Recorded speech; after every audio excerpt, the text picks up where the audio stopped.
Imagine the scene. It's the winter of the 1970s in Britain. The nights are long, the temperatures are low, and inside the working-class homes, kitchens are bustling with the effort of keeping families fed. These were not times of abundance. No, these were the days when every penny counted, and food had to stretch. Meals weren't about luxury, they were about survival. Every dish had to be affordable, hearty, and enough to feed a family, even if the ingredients were simple. Today, we're going to take a deep dive into 20 foods that helped British families get through those cold winter months. These weren't just meals. They were stories of resilience, of turning humble ingredients into nourishment, and of keeping families warm through harsh winters. So, let's travel back in time and discover the 20 foods that kept the British working-class families going through the winters of the 1950s to the 1970s. 1. Beef stew with root vegetables. Let's start with a classic winter staple, beef stew. Now, this wasn't your fancy, restaurant-style stew with tender cuts of beef and exotic ingredients. This was made with the cheapest cuts like shin or scrag end.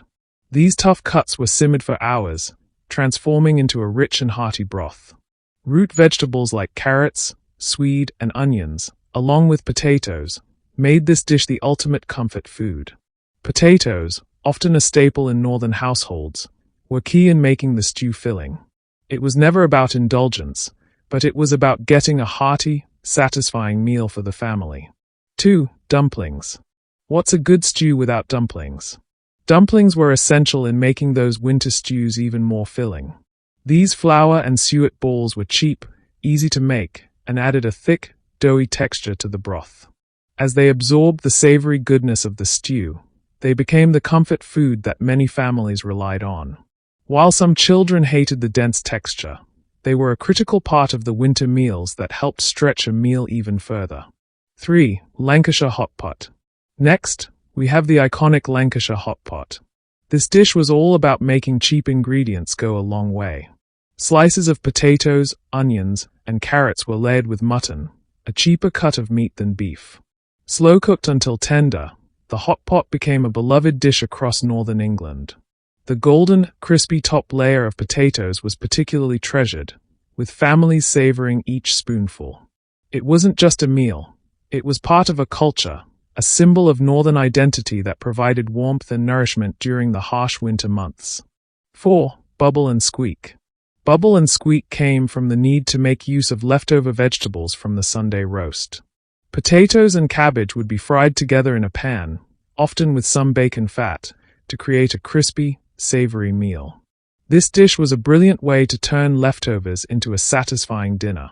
While the smell of boiled cabbage wasn't loved by all, frying it up in a pan made it something different. For many, bubble and squeak was a dependable, cost-effective meal that could be made at the end of the week when the pantry was nearly empty. 5. Toad in the hole. Toad in the hole was another working-class favorite. Made with sausages and Yorkshire pudding batter, this dish turned a simple pound of sausages into a meal that could feed a family of 6. The batter, crispy around the edges and soft in the middle, would soak up the rich onion gravy, making this dish not just filling, but comforting. It wasn't a glamorous meal, but it was an affordable and satisfying way to feed the family, especially during the colder months. 6. Corned beef hash. Corned beef hash was a lifesaver for families when money was tight.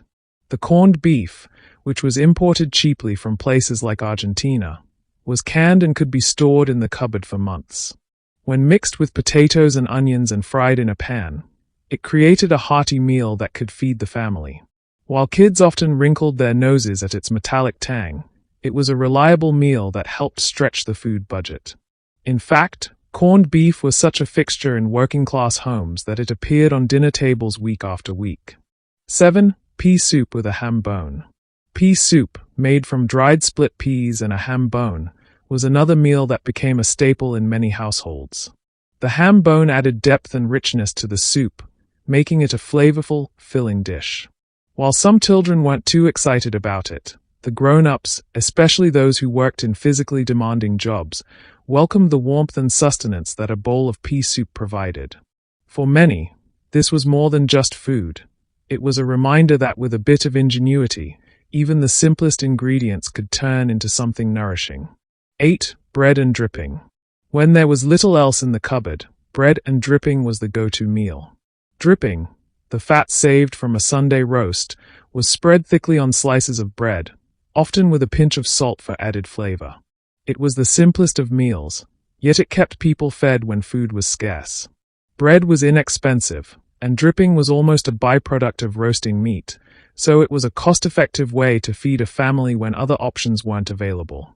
It wasn't luxurious, but it was filling, and it did the job when there was nothing else. 9. Rabbit stew. Rabbit stew was a dish that many families turned to when meat was scarce. Rabbit was cheap, often available for less than a shilling, and could be purchased fresh or trapped. It wasn't the most glamorous of meats, but when stewed with vegetables, it made for a hearty, satisfying meal. Though some children found the texture off-putting, it was a meal that helped families survive when other meats were too expensive. The lean, stringy meat was a stark contrast to the more fatty cuts of beef, but it provided a substantial, affordable option for families living through difficult times. 10. Tripe and onions. Tripe, the lining of a cow's stomach, was another meal that found its way onto many dinner tables during the 1950s and 1960s. When boiled for hours with onions, it transformed into a dish that was as nutritious as it was cost-effective. However, its distinct smell and chewy texture meant that it wasn't a favorite for everyone. But for those who grew up eating it, tripe was a vital source of protein during a time when every penny mattered.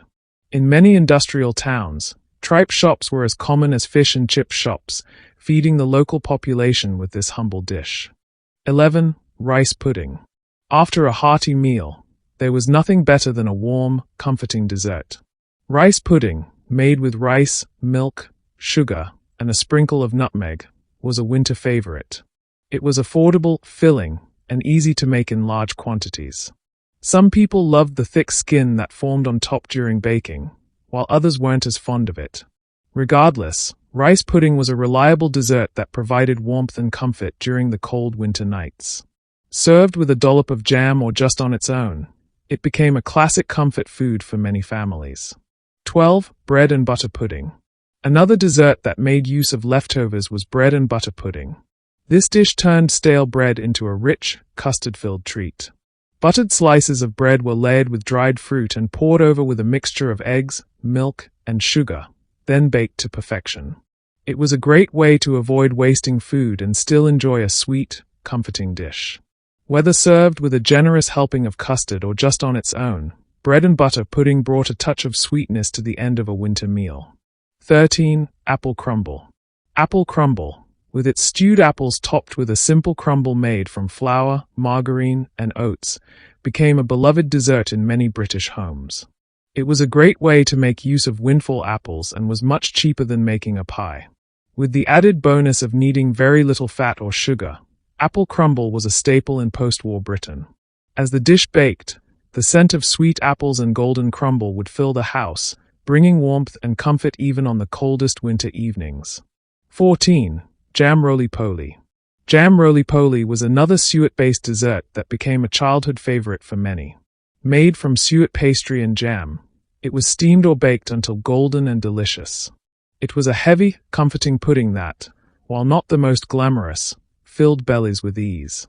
Served with custard, jam roly-poly was a treat that had a way of making winter feel just a little warmer. For many, it brought back memories of school dinners and family meals. 15. Suet crust pies. Suet crust pies were another hearty dish that became a staple of British winter meals. Made with suet pastry, they were filled with whatever scraps of meat or vegetables were available. These pies were dense, filling, and perfect for a family dinner. The suet crust, though heavy, was the key to making these pies so satisfying. They weren't pretty, but they did the job, filling up hungry bellies and ensuring that no one went hungry. 16. Spotted dick. Spotted dick, a suet pudding studded with dried fruit like raisins or currants, was another dessert that was a regular fixture in many homes. Though the name might have led to a few giggles, the dense, comforting texture of the pudding was loved by many. Steamed to perfection and served with custard, Spotted dick was a filling dessert that provided warmth and sweetness after a long, hard day. 17. Golden syrup pudding. Golden syrup pudding was a favorite dessert for families looking to add a touch of sweetness to their winter meals. Steamed with golden syrup poured into the base, the pudding emerged rich and sticky, with syrup running down the sides. Made with basic ingredients like flour, eggs, and syrup, it was a cheap and easy way to enjoy a warm dessert. The heavy, sweet steam that filled the kitchen made golden syrup pudding a quintessential winter treat. 18. Treacle tart. Treacle tart, made with a short crust pastry and filled with golden syrup, breadcrumbs, and lemon juice, was another classic British dessert.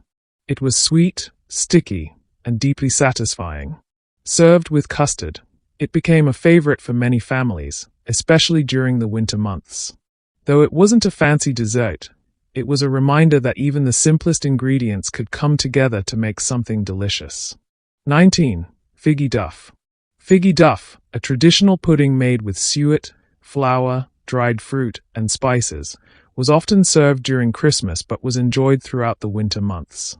Though it wasn't as popular as some of the other puddings, it carried the weight of tradition. Its dense texture and rich flavor made it a filling dessert, and while it wasn't universally loved, it was an integral part of winter meals for many. 20. Stew and dumplings. Finally, stew and dumplings were the ultimate comfort food. Whether it was beef, lamb, or even rabbit, stews were slow-cooked to perfection, and the dumplings provided a hearty finish. These meals were synonymous with winter, offering warmth and sustenance when the weather outside was harsh. The dumplings added that perfect touch, soaking up the rich flavors of the stew, making it a dish that would leave everyone satisfied and full. These 20 dishes weren't just meals, they were lifelines. They were about making the most of what you had, turning simple ingredients into nourishing dishes that kept families going through the toughest of winters. They tell the story of a time when food wasn't about indulgence or luxury, it was about survival, thrift, and community. These dishes, while simple, carry with them the memories of generations who learned the art of making do with what was available. Even as we move forward, these meals remain a testament to the resilience and resourcefulness of the British working-class families who, despite everything, made sure their tables were always full.